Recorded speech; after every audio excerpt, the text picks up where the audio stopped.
සිල් මාතාවක් යසෝදරාවට නරක වචනෙන් බැනලා කියනවා මේ ලංකාවේ බුද්ධ වන්දනා විතරයි තිබ්බේ තෙරණි වන්දනා තිබ්බේ නෑ කියලා මේ තමනුත් සිවුරක් පොරවාගෙන.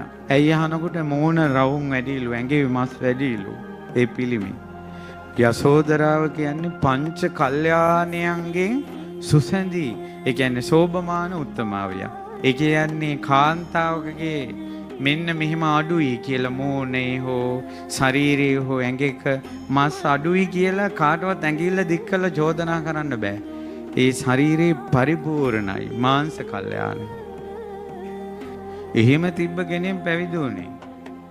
මේ මෑණිට කවුරු හරි කිව්වත් දන්න එයාට පංච කල්යාණ තියෙනවා කියලා.